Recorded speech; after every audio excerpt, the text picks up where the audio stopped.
Hi guys, कैसे हैं आप लोग। वेलकम बैक टू इंजीनियर भैया चैनल।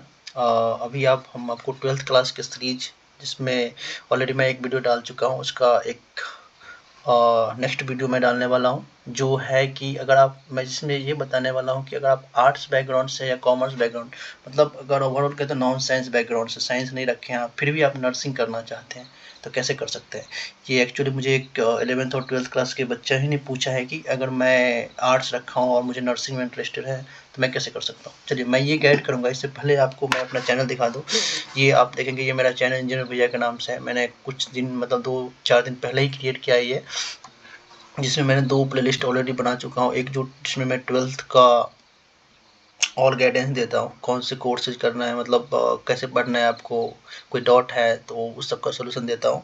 एक जो इंजीनियरिंग स्टूडेंट के लिए है, ये आप 12th वालों के लिए नहीं है, ये इंजीनियरिंग स्टूडेंट के लिए जो डेवलपर बनना चाहते हो कैसे करेंगे, तो आप इस पर फोकस न कर। आप इस प्लेलिस्ट में ऑलरेडी मैंने एक वीडियो डाल चुका हूँ, अभी मैं सेकेंड वीडियो डालने वाला हूँ।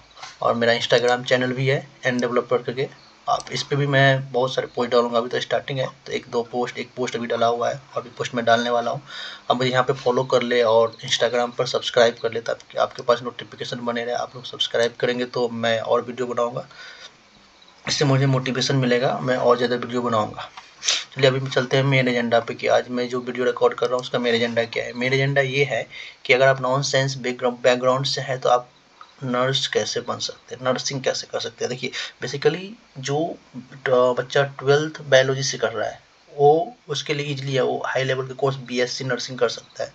लेकिन आप लोग जैसे कि आर्ट्स और कॉमर्स से हैं तो आप नर्सिंग करने के लिए थोड़ा, पहले कोई फैसिलिटी नहीं था लेकिन अभी गवर्नमेंट ने एक अच्छा फैसिलिटी दे दिया है, जिससे आप अगर नॉन साइंस बैकग्राउंड से है तो भी आप नर्सिंग कर सकते हैं। इसके लिए 2 कोर्स है। एक कोर्स तो है एएनएम और जीएनएम। एएनएम जिसको बोला जाता है ऑक्सिलरी नर्स मिडवाइफरी, एंड दूसरा होता है diploma in general nursing and midwifery, जिसको जीएनएम बोला जाता है। तो एएनएम जो होता है वो 2 ईयर्स का कोर्स होता है और जीएनएम जो होता है 3.5 ईयर्स का कोर्स है। दोनों डिप्लोमा कोर्स ही है, ठीक है। तो एक है एएनएम जो 2 ईयर्स का और एक है जीएनएम जो 3.5 ईयर्स का है। तो इसके करने के लिए क्या है कि आपको थोड़ा 12th अच्छा करना पड़ेगा। देखिए ज़्यादा एक्सपेक्ट नहीं किया आपसे, गवर्नमेंट आपको बोल रहा है कि 40 से 50% आइए। आप जो पास आउट मार्क्स है 12th में 40 से 50% होना चाहिए। अगर आप फर्स्ट डिवीजन लाते हैं, अच्छा नंबर लाते हैं, तो आपको और फी में छूट मिलेगा। तो चलिए मैं आपको स्टेप बाय स्टेप गाइड करता हूँ कि आप ये कैसे करेंगे। अभी मान लेते हैं कि आप 12th में हैं और आर्ट्स या कॉमर्स बैकग्राउंड से, साइंस बैकग्राउंड से है तो आपको तो कोई दिक्कत ही नहीं। अगर साइंस बैकग्राउंड में तो भी उसका स्टेप सेम ही रहेगा, कैसे कर सकते हैं। लेकिन साइंस बैकग्राउंड से है वो डायरेक्टली बीएससी नर्सिंग कर सकते हैं, लेकिन अगर आप आर्ट्स या कॉमर्स से हैं तो डायरेक्टली बीएससी नर्सिंग नहीं कर सकते हैं। तो उसके आपके लिए एएनएम और जीएनएम है। तो आपको पहला स्टेप्स ये है कि आप 12th अच्छा करें, उसमें थोड़ा कोशिश करें कि आपका अच्छा नंबर आ जाए। अगर ज़्यादा अच्छा नंबर आएगा तो आपको कम फी देना पड़ेगा किसी भी कॉलेज, और ये कॉलेज हर एक स्टेट में अवेलेबल होता है। तो आपने तो पहले तो आप 12th अच्छा कर ले।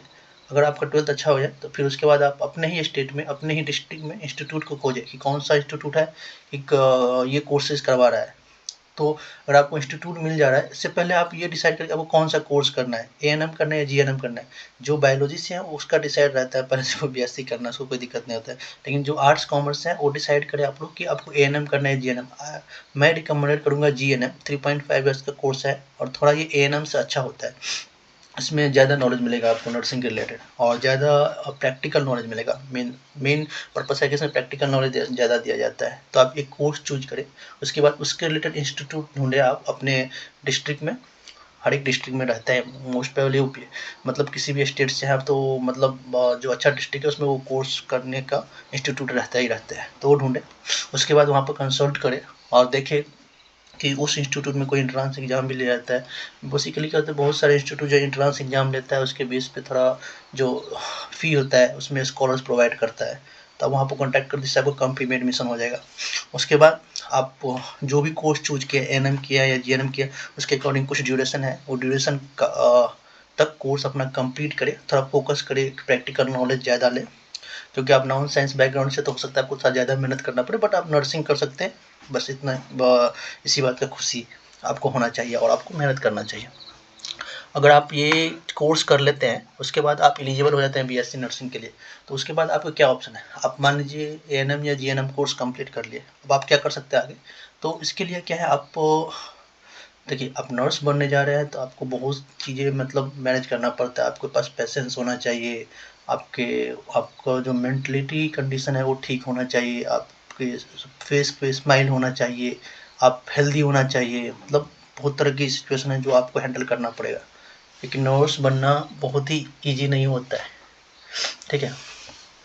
मतलब एक पेशेंट को आप गाइड करने जा रहे हो, पेशेंट को आप केयर करने जा रहे हो, तो आपको ये सब पहले से कंट्रोल करना पड़ेगा आपके अंदर। तो ये सब आपको जो कोर्सेज करेंगे उनमें आपको ये ट्रेनिंग दिया जाएगा, उसका कोई टेंशन नहीं है। तो आप कोर्सेज कर लिए, मान लेते हैं आप कोर्सेज कर लिए। अब क्या करिएगा, कोर्सेज करने के बाद डायरेक्टली अब बीएससी नर्सिंग ना करें।